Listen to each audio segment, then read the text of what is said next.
All right, welcome to this other episode of the OpenShift Coffee Break. Good morning, everyone. I hope you have your good shot of coffee together with you. And today we will do another episode of the OpenShift Coffee Break. We may have the wrong title on Twitch and YouTube. But it's fine. Today, we're going to fix it. Today, we're going to talk about the cloud native inner and outer loop together with all our guests. So I leave the word to Jafar to present everyone. Yes, good morning, everyone, and thanks again for joining us to this OpenShift Coffee Break session. So first of all, let's have a sip. So my name is Jafar, and I work in the OpenShift Tech Marketing team. Today we will be joined by our esteemed guests, Alex Groom, Carlos Vicens, and Madou Coulibaly to talk about a lot of interesting features and patterns for developers to work on Kubernetes and OpenShift. So without further ado, I'll let you guys introduce yourselves. So let's start with Alex. Hi, my name's Alex Groom. I'm based in the UK, and actually most of the team that we've got here, we're all a part of the OpenShift specialist solution architect team. We're all working in the sort of top of the OpenShift stack where developers sit, where we're using OpenShift to build things, to create applications. I myself, I've been a Red Hat for about 3 years now, but I've been in the computer industry way longer than that. So, and here we are today talking about developer stuff, particularly the inner and outer developer loop and tools and how to start building your applications. All right, thanks. Carlos? Hi, basically I do exactly the same as Alex, but maybe the only difference is that I do this from Spain, Madrid, and well, I think that's all, basically. Okay, cool. And my fellow countrymate, Madou? Yes. Hey, hello, everyone. So my name is Madou Coulibaly. I'm also a specialist solution architect. So I think, yes, Alex, you did a great introduction about the team. So same team from Alex. So really happy to be here. And I'm doing that based in France. Okay, cool. So thank you very much, guys, for joining us and everyone who's watching. Natalie, he's our famous host, so he doesn't need further introduction. So Alex, you spoke about inner and outer loops, correct? So I do a little bit of guitar and I play with loops, but I haven't heard of those inner or outer loops. Can any one of you guys tell us a bit more what that means and what we will be talking about? Okay, I guess I can start with this. I mean, we talk about loops here really as developers, strangely enough, spend a lot of their time doing the same thing over and over again as they slowly build out an application. They'll, for example, the inner loop, they'll write a bit of code, they'll test that bit of code locally. When they're happy with it and they're satisfied that it's working functionally, they will maybe, add a bit more and then go around that loop again, building stuff, debugging it, writing a bit more code. So they are continually working in a loop. Okay, the thing they're building is changing each time, but they're doing much the same task. And as they get to the end of that loop, they will actually then commit those changes, the stuff that they've done, into source control. And that's typically how we think of the inner loop. It's that really tight circle of work the developer's doing. And if that loop isn't very tight and efficient, then the developer can spend an awful lot of time waiting around for their systems to compile, build, set up, install, whatever it happens to be, when it's actually more productive if they're actually thinking about problems, writing code, whatever it happens to be. So the longer a developer has to wait to test the thing that they've just thought of, the code they've just written, arguably the less efficient they get. So it's really important to have a nice, efficient inner loop so the developer themselves are really efficient. So that's kind of the inner loop. Okay. Maybe one of my other colleagues will take on the outer loop, perhaps. Yes, sure. Thanks, Alex. Yes, I can understand. So thank you, Alex. So this is what we call the inner loop. So basically everything happening before you commit your code into a Git repository or a repository.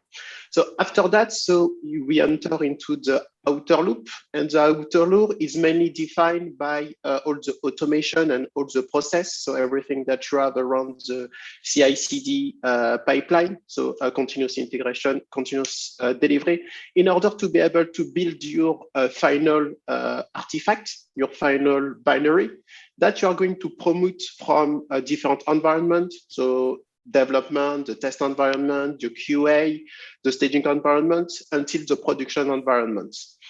Basically, so the main difference between outer loop and inner loop, it's on the outer loop, the developer don't have, let's say, less control about this process because it's automated to be able to, to have a consistent way to deploy and run an application.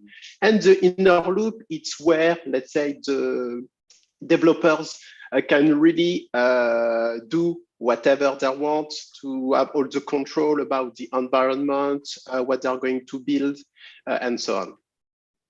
Okay, thank you very much, Madou. So those concepts of inner and outer loops have been, of course, existing for a while, and developers have been used to working with runtimes directly running on their computers and such things. But what I believe you are going to show us today, and which is a bit more innovative, is how we can leverage containers and Kubernetes and OpenShift in order to improve, further improve that inner loop and outer loop. Is that correct?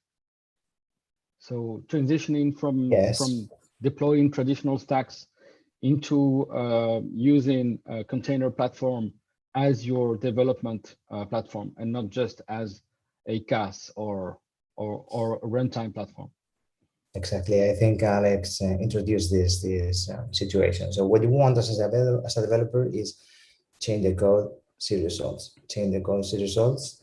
And when you try to do this with Kubernetes, then you have a problem because you need to wait until everything is deployed, right? Okay. So I think the idea is just to find how to reduce the amount of time you need to see results. So, and there are several ways to do this. Okay, so I believe you have cooked for us some nice demos and presentations. So we like this to be very live and hands-on sessions or discussions. So who wants to go ahead and show us some nice stuff or demos about these? Maybe we start with the inner loop, and then we go further. Whatever you guys wanted to present, go ahead, and the floor is yours. Okay, then I think I'm going to start. Let me share my screen. You should be seeing all this nice stuff. If you see nothing, you just tell me, okay? No, we can see your screen. It's coming up. Here we go. Perfect. Okay, so this is a Spring Boot application. I have deployed this application before we started with the session. It's a very simple application where you can just basically see rows coming from an Oracle database. So the database is a database that I'm sharing across the cluster. You need to think about this as an external Oracle database if you want, okay? Then what I'm going to do is using Telepresence. Telepresence is, well, I think I'm going to explain that later. The magic, I want you to see the magic, and then I can explain the trick. Okay? Don't tell us the tricks. We just want to see the magic. Exactly. Just the magic for now. Yeah. So all right. let me do this. So what if I do something such as creating a VPN, something like a VPN from my laptop, and I deploy the code in my laptop. I use my laptop to run the Java code and swap this deployment with a proxy. Basically, that's what I'm going to do. When you do this, you need some requirements in the backend, because you need some permissions so that you can deploy a specific proxy. So it's not something that you can do if you're not clustered as admin. So yeah, it's worth reminding people at this time, our definition between inner and outer loop is that code commit. And as applications have got more complicated, we're discovering that actually OpenShift is actually becoming part of the inner loop. The original assumption might have been, oh yes, we touch OpenShift as part of the outer loop when we're getting into deployments, but applications become more complicated and complex. And actually our application has to live in a world that some of the parts, components may be running in OpenShift already, like a database, or you're part of a set of microservices. Exactly. And half of the microservices already exist in OpenShift, and the piece you're working in is actually on your code bench. And we end up having to integrate or spend our time integrating with the code we're writing and OpenShift itself. And then later on, we will then actually commit the code, and that will close the inner loop. But Exactly. we still need to be as efficient as possible. Exactly. So, And go ahead, Yeah. Carlos. no, I was just about to say that it's true. So if, for instance, you want to create just a very simple microservice, it's not connected to nothing. You don't need this. So as Alex was suggesting, maybe there are external services, there are things that you cannot reach from your laptop. But those things are reachable from the cluster. So this is basically the situation when maybe telepresence is something that could help you with the inner loop, okay? So now what I have is, there is a proxy here, and now I can start doing things like this. So I have an Oracle database. What if I try to reach the database? So the database is reachable. So if I go to this nice SQL, it's old-fashioned application, but it's very useful when you try to do these things. So now I test, and you see that I can reach the database. So I can start talking to the database directly. And that's something that is not really deployed in Kubernetes. It's an external database. I'm using this external database with a service of type external name. Okay. So yeah, you are accessing the external database through a service which is exposed within Kubernetes networking, right? Exactly. I'm doing all this through this proxy. Okay. So now if I deploy the application locally, if I run it, not deploy it, if I run it, this is a very simple thing. The only thing you need to pay attention is that I'm providing some environment variables because I'm running the application directly in my laptop. So it's not a Kubernetes deployment. So there are no environment variables injected by default. So I'm putting all those environment variables before I run the Java code in my machine, and hopefully it will start up and we can run the application locally, but talking to the database, which is deployed in Kubernetes or through Kubernetes. So Springboot is kind of lazy now. It's okay, there we go. So now this Spring Boot run is connected to the database, hopefully. So before I try to do anything, I should check that localhost is working. It's working, and it's talking to exactly the same database. And I know this because if I run this URL, this is an external URL. This is the same external URL. And this is very, very, very handy because localhost is very fun. It's normal, it's the normal stuff we do. So if I change something here, let's go to the index and let's put something here like hello, for instance. I save this and I go to localhost, and you see that hello is here. So changing is immediate, right? It's something that you can do very easy. So the inner loop is working, although the service, the backend service, the database is really far away. Yeah, so you don't have to rebuild an image or store that in container registry. Exactly. Okay, that's in fact, if you change the code, so let's do this, for instance. I have this from local, I'm going to say from Twitch. Okay, I save this and I go here. It's reloading, right? Can you increase a little bit the font, Carlos? Yeah, sure. It's more visible. My bad. It's readable now. Yes. Yeah, it's better. Thanks. Okay, perfect. So now if I do exactly the same, you see from Twitch. Cool. But the services I'm talking to from my Java code are in Kubernetes. Okay. Okay. So if I go here and I use this URL, should it work? Because you see the deployment has been swapped. So this deployment has been scaled down to 0. I'm using the proxy, so the Java code is in my machine. But this URL it's an ingress, it's a route to OpenShift, right? Should it work? Well, yeah, it works. So that's basically the magic. I think this covers basically the inner loop when you're using Kubernetes. Okay, maybe there are other ways to do this, but I think this is a really nice way to do this. So now we can certainly a nice talking. way to get services that are too big to run locally. Imagine that database, you've got about 3 entries in that database. Imagine it had 30,000 entries or maybe 3 million entries. Then it's not something you would want to bring down to your laptop and run. You absolutely want to remote it and connect to it in an easy way. So and so also, guys, what you are saying is that with this type of setup, we are able to share environments, so we don't have to duplicate them for every new developer or every new project. So we have remote shared environments that benefit from all the power and the resources of the cluster, which is basically sort of unlimited compared to what you can have on your laptop.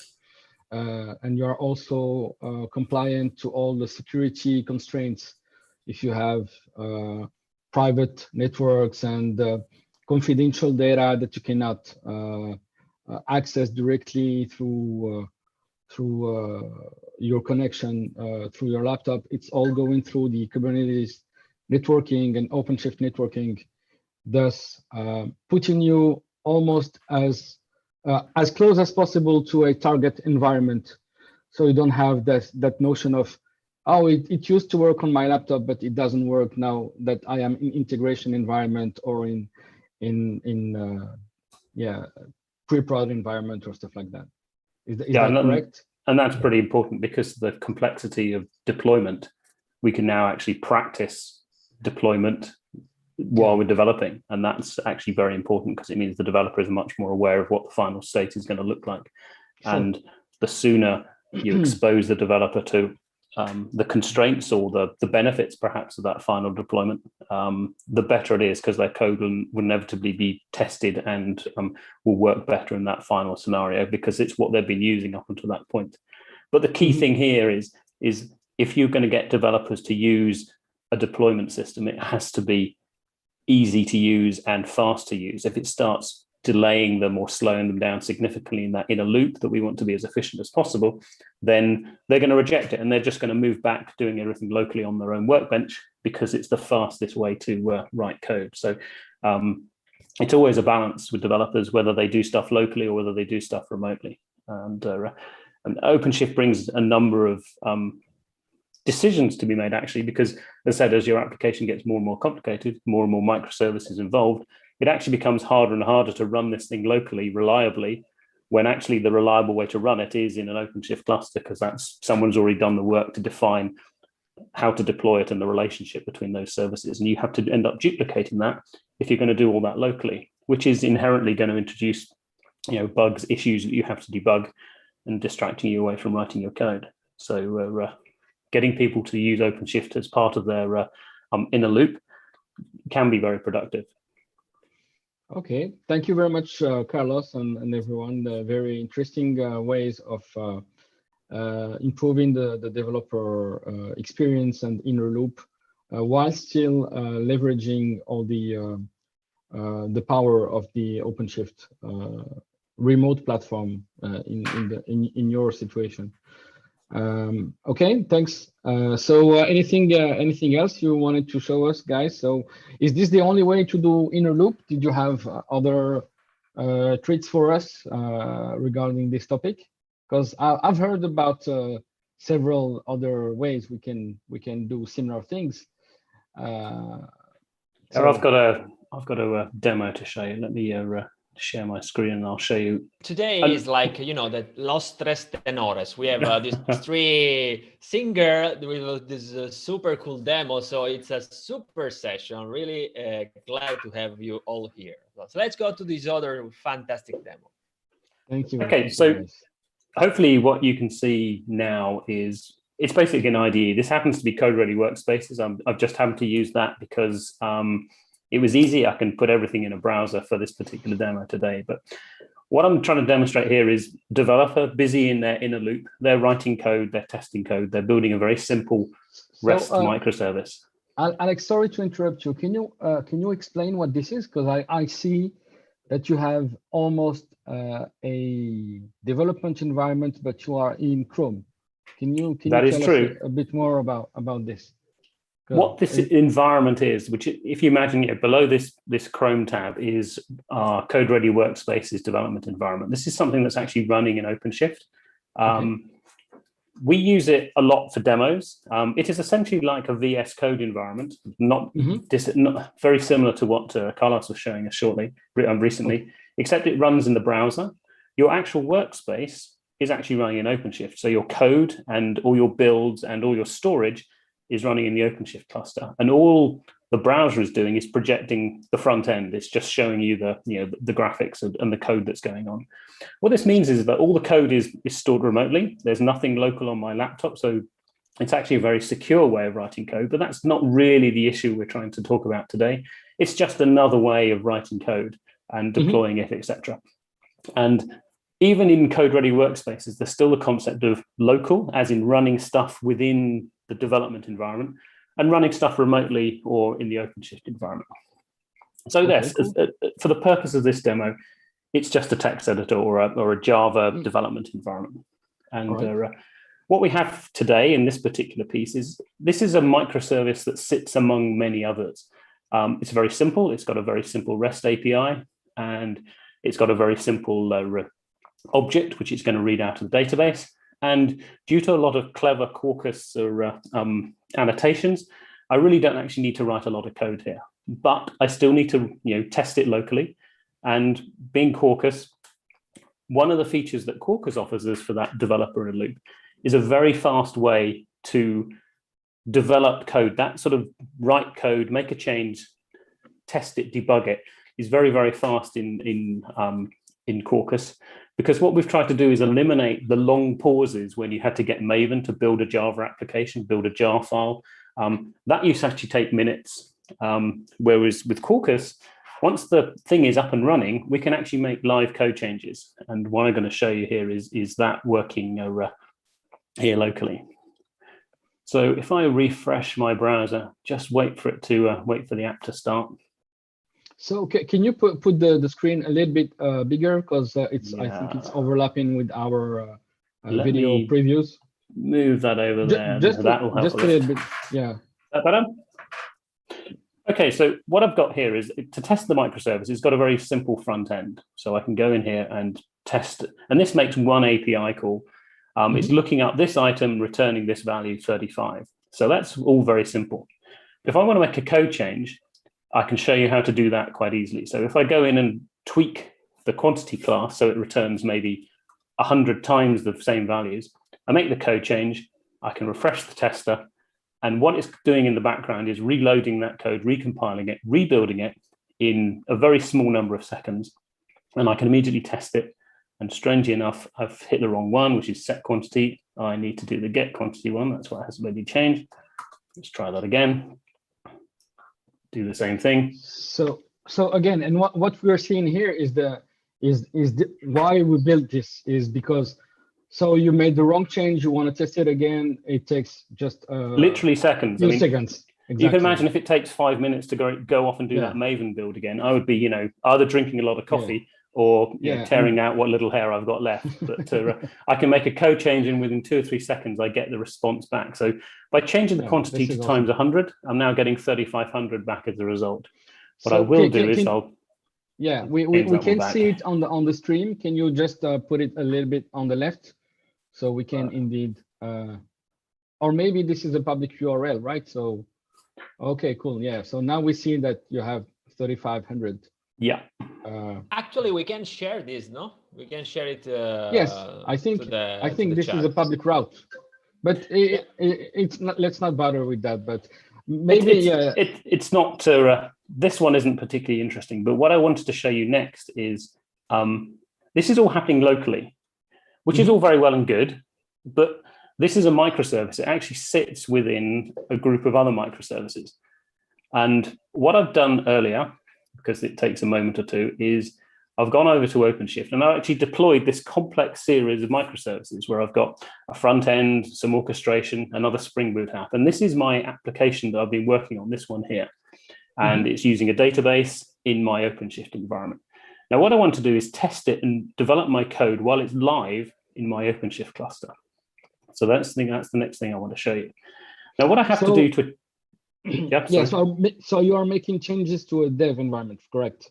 It's a dev environment, yes, but I want to make changes to the version that's running in the OpenShift cluster because I want to test it in its real environment. In situ, it's using a database, it's working alongside other microservices. So I'd like to test it and make code changes while it's in its proper place, not just running on my workbench, which is what I was doing previously, which is perhaps a bit artificial. So I want to try and do this for real. So what I have to do is you've seen the dynamic aspect that Quarkus has when it's running in the IDE, but we can split those two things apart and actually run a piece in OpenShift that will listen to changes and detect those changes in the IDE, and we will send those changes across to the OpenShift cluster and update the running version in OpenShift. And to do that, I need to run a slightly different build locally. So if you just let me find that and let this start up. But we should be able to do the same thing. What my IDE is now going to do, once it's done this build, it will be connecting up to the OpenShift cluster. And as I make code changes, they'll get sent across a HTTP link into that running application and update it exactly as we were doing locally, except we're now doing it across a network link. Now, clearly, this is not something you do in production because there's a bit of a security aspect to this. But for a developer, it's fantastic because I can make code changes and within seconds, have it updated in the cluster environment, which is something that was perhaps we talked about. If you have to go through the full aspect of building a container or building a jar file, then building a container and deploying it, that can actually take maybe 2 or 3 minutes. And what I should be able to do is make changes maybe in 2 or 3 seconds here. So, let's have a look, see what's going on. This is what my app looks like. In fact, just in case there's any doubt, so let's start from the beginning here and start from my OpenShift cluster and bring up my app. Have you noticed that all these quantities are now, that 35 or 3500 is now actually being displayed in the web UI as a stock quantity as part of this web interface. So these 3500s, 1200s, these are all because of that 100 multiplier that I've added, which is clearly wrong. I don't want that anymore. So if I go back to my code, I can take that out. Now go back to my OpenShift application that's running there, refresh that. This takes a little bit longer, maybe 5 or 6 seconds to actually refresh because it has a little bit more work to do. And here we see, let me make this a little bit bigger for you. These numbers are now 35, 12, 45, etc., which is the correct number. So this is really good. So what I've managed to do is I managed to make a code change. In fact, it can tell me here, it's a little bit small, but it says 4.793 seconds it's taken to hot replace the code change that I've made. And I can do it again. I mean, let's face it, this is not a... So everything, I mean, this inventory service is deployed on OpenShift as a container. Yeah. And you didn't even have to rebuild and redeploy the image. It's correct. Basically directly replacing the content that is running inside the development container within the OpenShift environment. Yeah, is that correct? That's absolutely it. As I make a code change and then refresh the browser, it detects that code change, repackages that code change, sends it across to OpenShift and puts it into that container where it's running. And it doesn't need to build a container or restart the container. So here we are, 350. Awesome. So you can, this is like a, absolutely blurring the lines. We don't want to say inner loop means don't use OpenShift. We say inner loop is everything you do before you commit your code to source control, Git probably. And what we're talking about here is making OpenShift part of that development environment because it has an awful lot of benefits for doing so. This is a very interesting example of where the fear of having to containerize up and put my application in OpenShift is going to slow my development down. Absolutely not. You can carry on making code changes, updating your code almost as quickly as you would if you're doing it locally with Quarkus. And to get an update within 4 or 5 seconds, that's like Node.js, that's like JavaScript speed. And it's something almost unheard of in the Java environment, which would normally be 2 or 3 minutes to build your jar file, and then another couple of minutes to turn that into a container and deploy it. So maybe 5 minutes between each code change. We're talking here about 5 seconds between each code change. So that's kind of the difference we're talking about. And that's why we talk about the efficiency of the inner loop. Okay.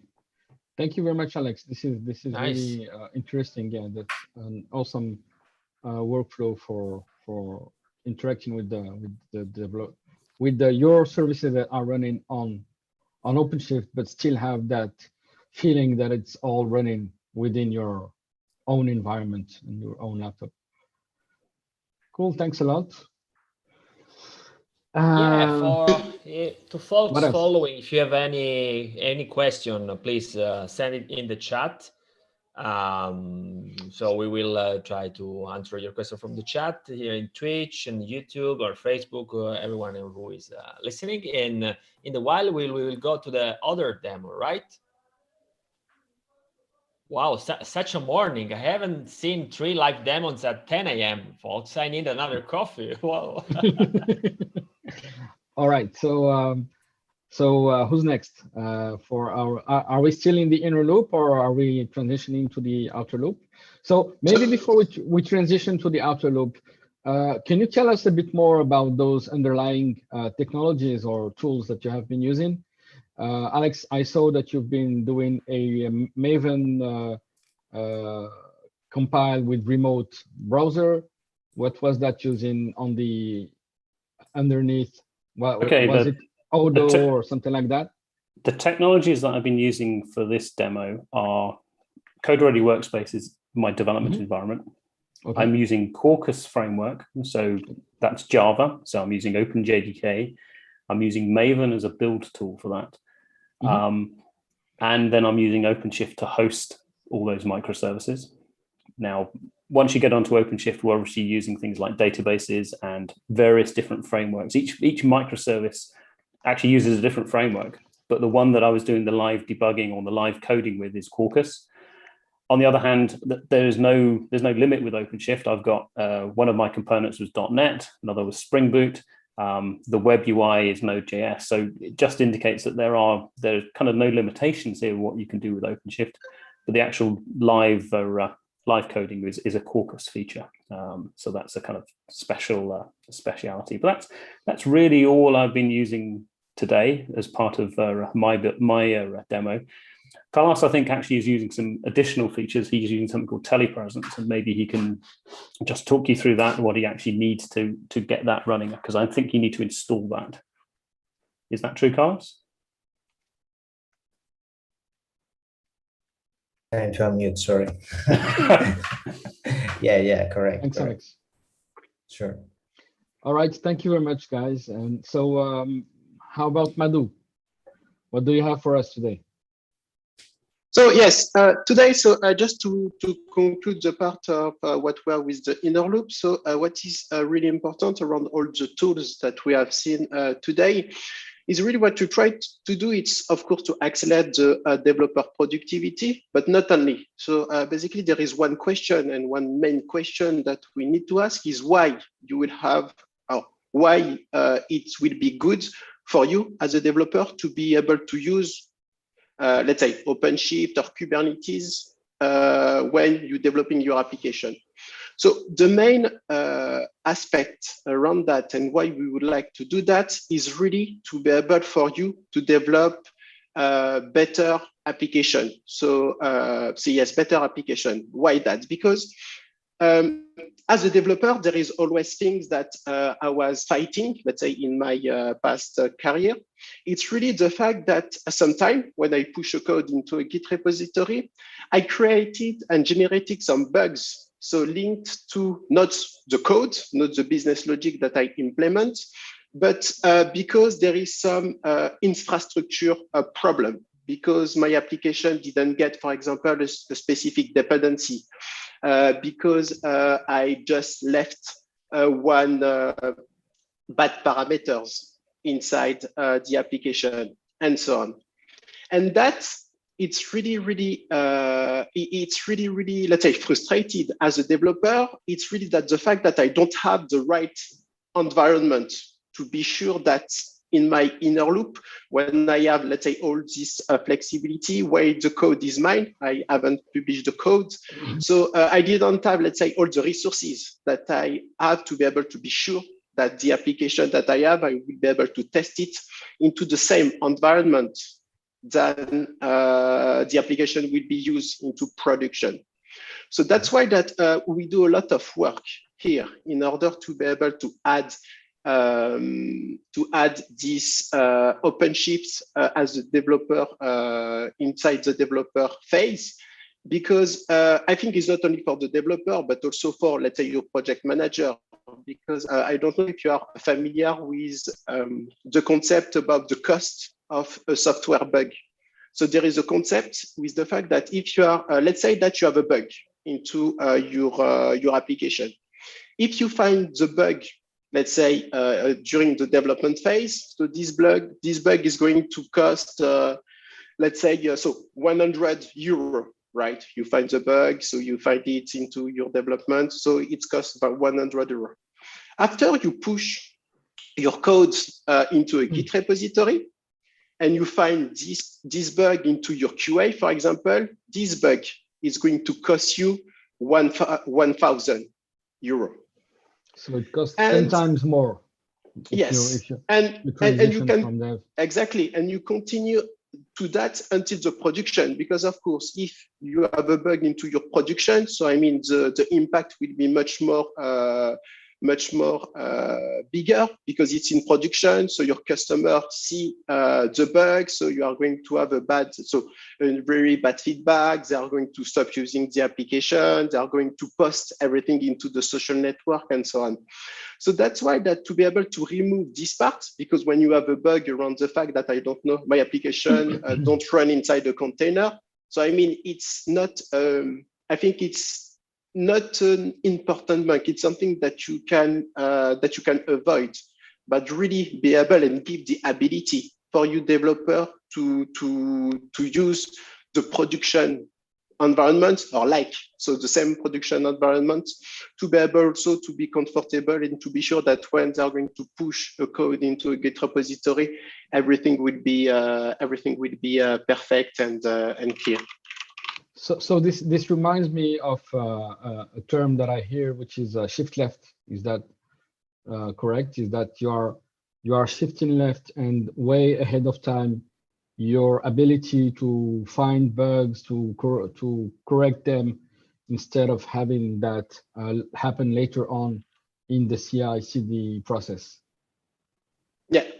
Yeah, it's really to give all this the capability really to say that it's not that I'm going, for example, to test my code when I'm going to production, or I'm just only to test the code when it's going to go through my CI/CD pipeline, but I'm going to really test the code. So from the first, so when I starting to enter and to implement my business logic, I will have all the resources to be able to be sure that my code is working. So technically, it's working well on the environment.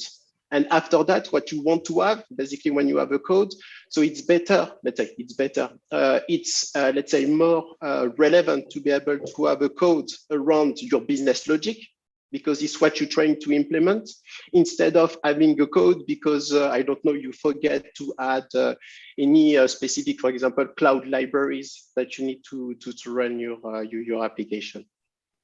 That's cool. So another topic that I can think of is that you said a number of times, I am able to develop my application because I have all my components.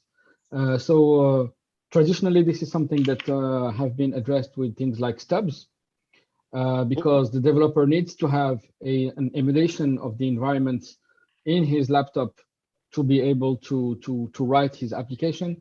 And what you are saying here is that we are sort of improving this way of working without needing those steps, because I can now consume some live services even if it's a QA service, it's not going to be a stub. It's going to be a real container containing my real APIs and interacting with that. Is that also something that you are referring to? Yes, exactly. Okay, cool. Yes, good. No, I was reading the chat. There's Sebi saying that the shift left is a new buzzword. It's just a comment from Sebi. Thanks, Sebi, for helping fixing the title of the year. So, well, yeah, thank you. It's a new, but it's been there for many years. So, all right. Cool. So, thank you very much, Madou. Okay, so now let's transition to the outside world from your inner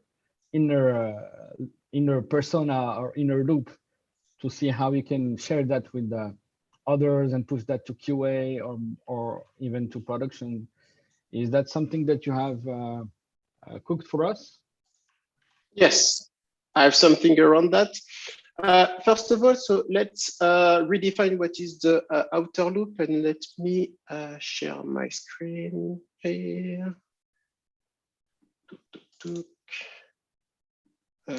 Share screen is here. So let me know when you see my screen.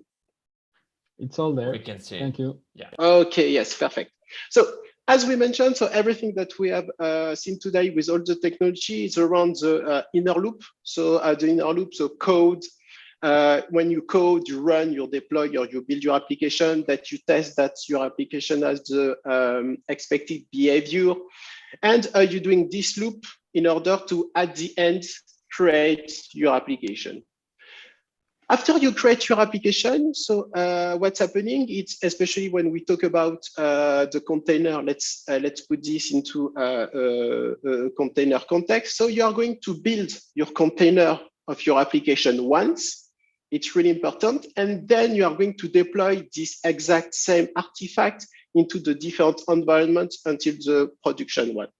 So you build your container. After that, you deploy your container into, for example, the QA. You do all your QA tests that you need. Then if everything is okay, so you're moving into the acceptance environment, you deploy it there and you run your API, and you run all the tests and so on until you ship your application into production. So everything here. And I think when we talk about outer loop and inner loop, I'm quite sure that within the cloud context or without outside the cloud context, it's exactly what you're doing in your day-to-day life. It's what is defined as your application lifecycle, right? And what is going to change is the fact that you are going to have much more container. You are going to move from so smaller services, and more services is going to compose your application. So that's why that in order to be sure and to let's say increase the quality of everything that you would like to deploy into production and to go through this journey, so you need to have a consistent way, right, to be able to push and to do all these steps. And this consistent way, it's rich, and it's something that you will be able to achieve by automation, so mainly automation, and that's why we have the continuous integration and continuous delivery pipeline. When I talk about continuous integration, for people who are not familiar with that, so the continuous integration is basically the process for you in order to build and create your release and to create, so at the end here, a container. And the continuous delivery or the continuous deployment, so there is a different terminology for that, is to be able to take this release and to deploy it into the different environments, same thing, so automatically. So this is a part, and this is really, really important to make sure that at the end, what you are going to push in production will be will have a really higher quality.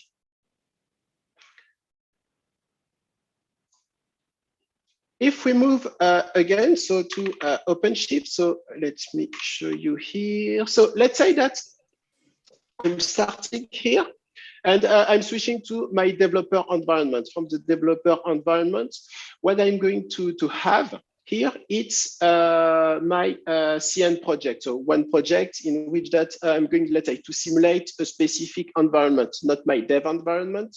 It's what Carlos and Alex used, but it will be my, let's say, my next environment, let's say the staging environment. One way to be able to implement the CI/CD pipelines, it's so first of all, you could use some technology like, the well-known Jenkins or other technology, which makes the work and which going to work fine. But in this new world, when we would like to, let's say, to give more power to developers, so especially when we talk about all the agile methodology around so DevOps, or I should say, so DevSecOps.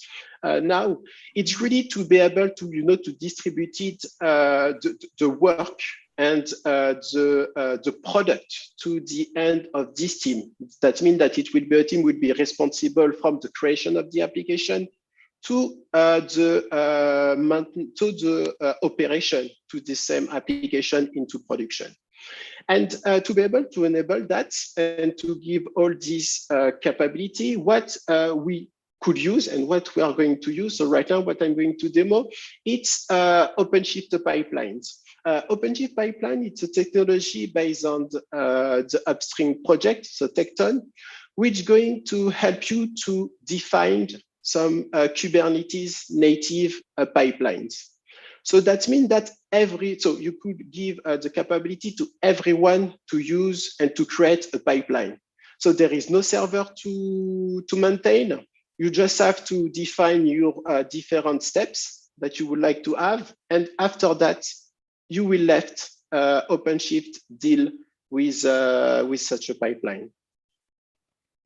Just to give you a quick example and to coming from the end-to-end. So inside this project, I'm just going to take the code. So once again, it will be a code that we push into OpenShift, into a Git repository, sorry. And from the Git repository, I would like to take my code. Let me put and take my code there. So we will be this one, so also available if you would like to use it. I'm going to specify my code. It's so from Git here. I would like to deploy which application. I'm just thinking about one application, Spring. I will take the exact same application that Alex used. I shared in the chat the workshop link, and if anyone want to try it, it can do just follow the workshop and also create an account on Developer Sandbox. I've put in the chat also the link to Developer Sandbox. So it's a free account. You have to and a cloud access to OpenShift. So that's Kubernetes, and you can follow the same workshop Madou is doing if you like to. Yes.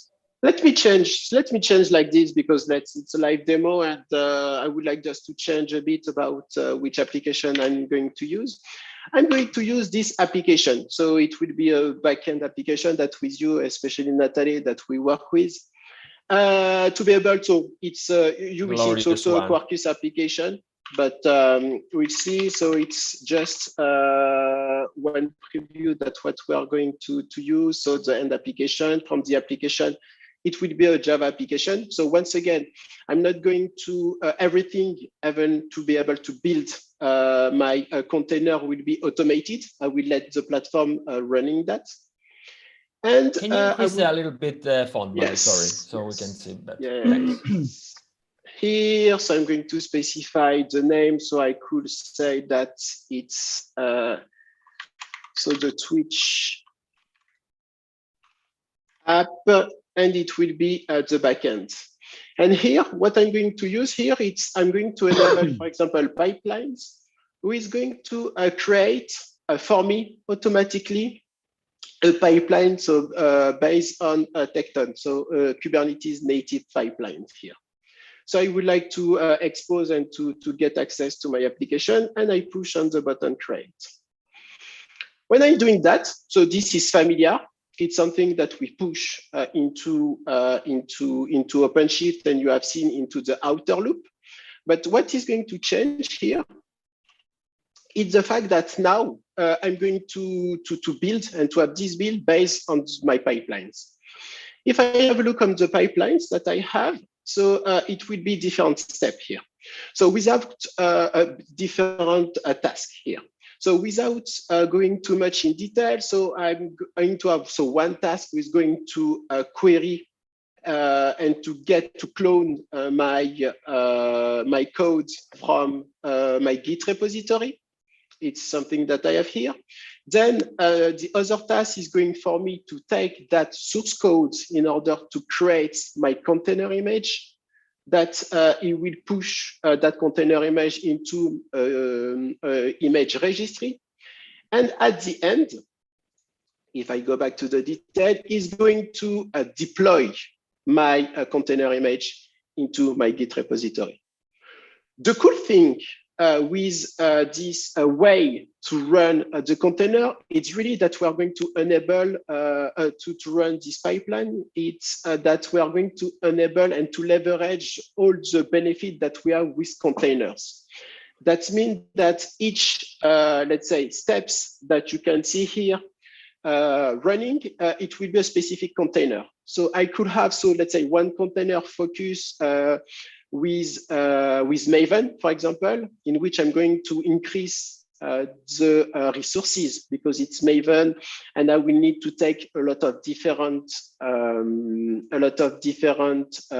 libraries, and I need to have a lot of resources when it's Maven. And after that, I will be able to have smaller container with smaller resources in order to do just a push into my image registry, or to deploy an OpenShift, or just to run some script and whatever. So I'm going to have this really good flexibility around dealing with my pipelines. What is good also with the pipeline is the fact that it's, as I mentioned, so there is no server to maintain. So that means that no server to maintain, and I'm only going to consume resources when it will be needed. If after my run here and my pipeline just finished, so it's going to finish and it's going to deploy the application there. So it's in progress.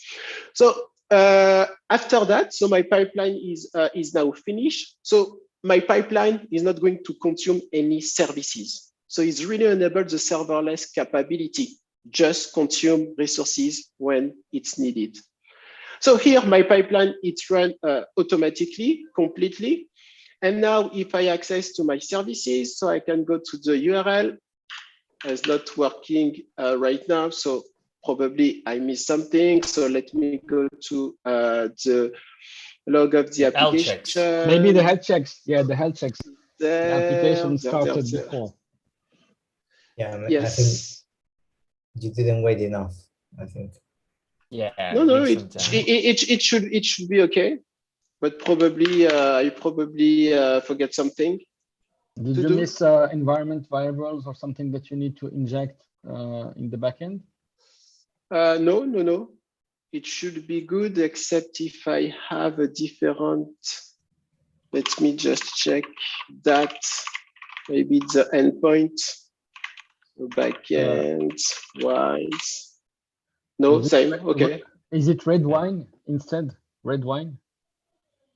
No. It should be that one. It should be that one. So all seems to be okay. Let me check very quickly in the terminal. Live demos. Yeah. Yes. The beauty. I think it's I bet it's the port you exposed or the DNS. No, it's there. Always the DNS. 8080 is working, but you need to look into which is the port that you're exposing. I had this problem. No, okay, I know. All good. Everything. How much good, wisdom okay. in this session? How much wise question? It's this, check the service redirection maybe. No, I know. So all Network good, policy. all good, yes, because it's a network policy that I've enabled. So it's for security reason, right? Let me take that. I can write it. To match security. Okay. This is a real DevSecOps situation. Really?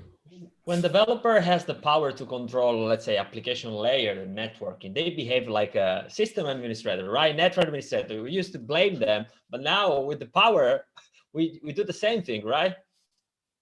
Yes. Tac. Here. So in my label, so my extra.io.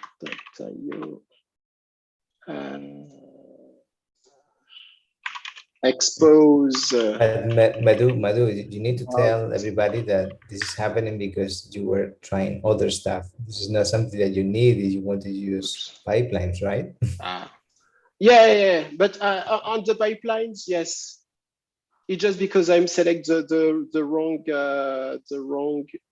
project. But never mind. Chance to show out to the bug, right? A microservice publishing in Kubernetes. So what we have to look for the logs, the service, the network policies. So it was also a way to understand what we have to look when we need to debug something. Yeah, so something that will be interesting also, Madou, is if you can click on the pipeline. Okay. So this is something that has been generated, okay? Yeah. But can you make changes to it? Like if you go. Yeah. Basically, so it's the pipeline, so generating by default. And if I would like to add, let's say, more tasks to my pipeline, so I will be able to edit it. And a pipeline. So what is a pipeline? Is just different, let's say, task or action that we would like to schedule and to order. Okay. And on that, for example, let's say that I build, and before, let's say before building, I would like to run a specific task. So let me check if I have interesting task here. Let's say that not here, but let me go here. So let's say after that I build my container image. From the container image, I would like to copy my image. So from my current image registry, so to another. So I will have some specific task, for example, Scopeo, in which I will be able to define the source URL of my image and where I would like to push my image and so on. I will be able to ask more tasks, of course. So before building, and let's say in parallel, I would like to run some specific command. Here I have some tasks here, so not cluster tasks that could be interesting there for me. But I would like to use, for example, so create a configuration for here, and I would like to add more information there and so on. So I'm just selecting some cluster task like this. But it's really the way that, of course, you will be able to build the task as you want to build the task, and it will have a lot of benefit on that. So you don't have to be a text on YAML guru to be able to make changes to your pipeline. That's really nice. And so, can you show us where those tasks come from? So I these tasks, yeah, these are maybe what we call Tecton tasks. Is that correct? Yes, this is, so what I just show here, it's the Tecton task. Let me just cancel here. So it's a Tecton task and everything around the different labels. So it's something that, a task is a YAML. So everything that we have with OpenShift and Kubernetes is a YAML. So I will have my cluster task and all the tasks that I could use. So by default, from the cluster is there. If I would like to create my own task, it's also possible, because it's a YAML. To be able to have a good starting point, so we have the hub.tecton.dev.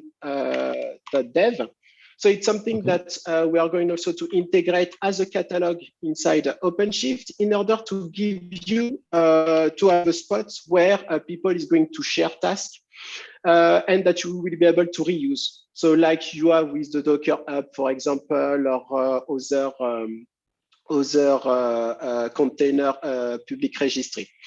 And let's say that I would like from this use SonarQube. So I would like to use my Sonar scanner. So here it's explaining what is that task.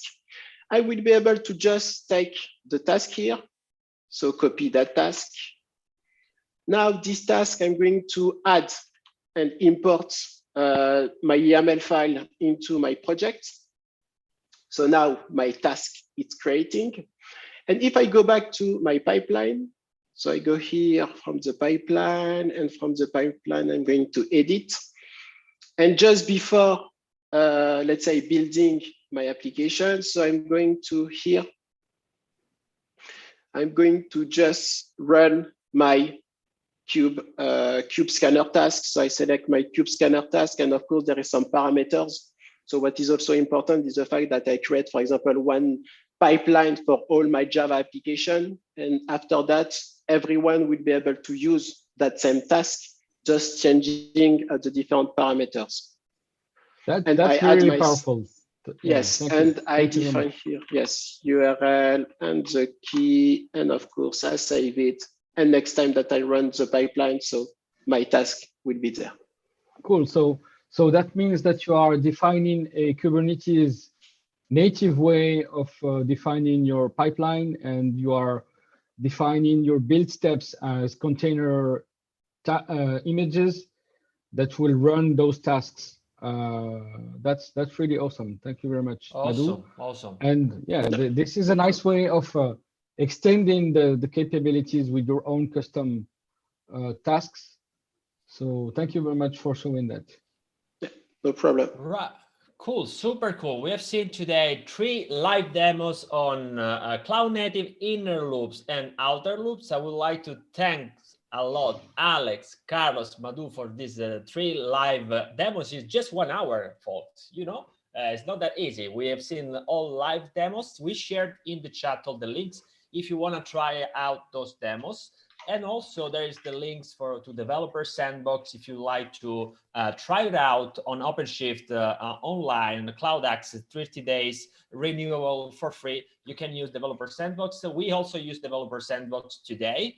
I would like to go to the end and remind what we have in the schedule today. So the next one would be the Level Up Hour, Docker Compose with Podman version 3 at 9 a.m. ET time. This is interesting, Docker Compose with Podman.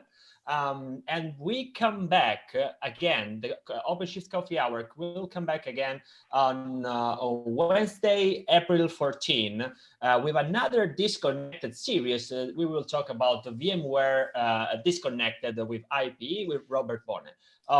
Thank you everyone for attending. Thank you to our guests. Thank you, Jafar. Do you have any final words to this awesome live demo we saw today? I would just close by saying thank you very much, and I'm just gonna go ahead and try everything you showed right away. So thank you guys.